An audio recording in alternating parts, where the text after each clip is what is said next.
নমস্কার বন্ধুরা, চলে এসেছি একটি নতুন চাকরির খবর নিয়ে, যেটি ভারতীয় রেলে 5066 পদে অ্যাপ্রেন্টিস নিয়োগ হবে, যার অ্যাপ্লিকেশন স্টার্ট ডেট যথাক্রমে 23/9/2024 থেকে 22/10/2024 পর্যন্ত।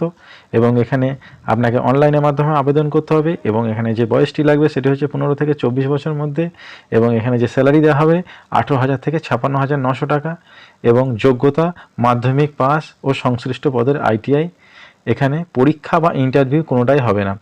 আবার একবার শুনে রাখুন, এখানে পরীক্ষা বা ইন্টারভিউ কোনো রকম হবে না, শুধুমাত্র ITI এবং মাধ্যমিকের নাম্বার বেসিস এখানে সিলেকশন হবে।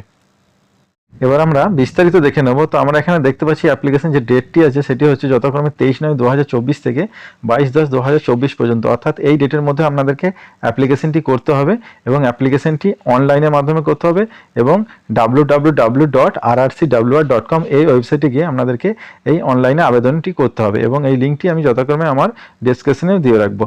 পরে দেখে নেব যে টোটাল ভ্যাকান্সি কত রয়েছে এইখানে। তো দেখতে পাচ্ছি 5066টি টোটাল ভ্যাকান্সি এখানে রয়েছে এই অ্যাপ্রেন্টিস পদের জন্য। এবং এরপর দেখে নেব স্যালারি কী রয়েছে। তো আমরা এখানে দেখতে পাচ্ছি স্যালারি এখানে 18,000 থেকে 56,900 টাকা পর্যন্ত এখানে আপনাকে স্যালারি দেওয়া হবে প্রতি মাসে। এবার আমরা দেখে নেব এজ কী লাগবে। তো আমরা এখানে দেখতে পাচ্ছি এজ 15 থেকে 24 বছরের মধ্যে লাগবে, অর্থাৎ 15 থেকে 24 বছর বয়স হলে তাহলে এখানে আপনারা আবেদন করতে পারবেন। এবার যদি আপনারা রিজার্ভেশন ক্যাটাগরির মধ্যে পড়েন, অর্থাৎ SC ST OBC PWD বা এক্স সার্ভিসম্যানের মধ্যে পড়েন, তাহলে এখানে আপনারা সেই অনুপাতে বয়সে ছাড় পাবেন। যেমন যদি ST হন তাহলে 5 বছর, OBC হলে 3 বছর এবং যদি PWD অথবা এক্স সার্ভিসম্যান হয়ে থাকেন সেক্ষেত্রে 10 বছরের আপনি ছাড় এখানে পাবেন। এরপর দেখে নেব যে কি কোয়ালিফিকেশান লাগবে।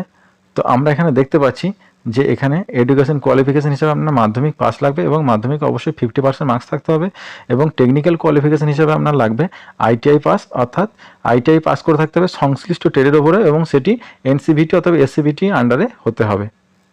আমরা দেখে নেব কোন কোন পোস্টের ওপর এখানে অ্যাপ্রেন্টিস ট্রেনিংটা হবে। তো এখানে দেখতে পাচ্ছি fitter, welder, turner, machinist, carpenter, painter, mechanic motor vehicle, তারপরে programming and system administration assistant, electrician.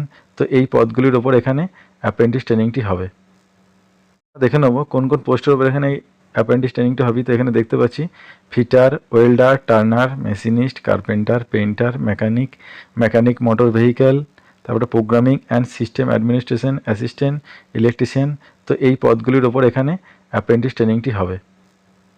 এবার আমরা দেখে নেব ফি কত লাগবে। তো এখানে আমরা দেখতে পাচ্ছি ফি এখানে 100 টাকা লাগবে, যেটা OBC এবং জেনারেল এবং EWSদের জন্য।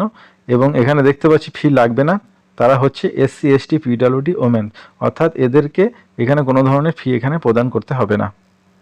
এবার আমরা দেখে নেব এখানে সিলেকশন প্রসিডিওরটা কী রয়েছে। তো আমরা এখানে দেখতে পাচ্ছি যে মাধ্যমিক এবং ITI যে নাম্বার, সেই নাম্বারটা ক্যালকুলেট করে এখানে মেরিট লিস্ট তৈরি করা হবে। কারণ এখানে কোনো ধরনের রিটেন টেস্ট বা ভাইভা এখানে নেওয়া হবে না, তাই মাধ্যমিকের নাম্বার এবং ITI নাম্বারটা ক্যালকুলেট করে এখানে মেরিট লিস্ট তৈরি করা হবে। এবার আমরা দেখে নেব ট্রেনিং পিরিয়ড এবং স্টাইপেন্ডে কী রয়েছে। তো আমরা এখানে দেখতে পাচ্ছি যে এখানে 1 বছরের জন্য আপনাকে ট্রেনিংটা করানো হবে এবং স্টাইপেন্ড হিসাবে যে গভর্নমেন্টের যে রুল, সেই রুল অনুপাতে আপনাকে এখানে সেই রেটে এখানে স্টাইপেন্ড প্রত্যেক মাসে দেওয়া হবে। তো বন্ধুরা, আমার এই ভিডিওটা যদি আপনাদের ভালো লেগে তাহলে আমার চ্যানেলটিকে সাবস্ক্রাইব করবেন, লাইক করবেন এবং শেয়ার করবেন এবং অবশ্যই আমার পাশে থাকবেন। ধন্যবাদ।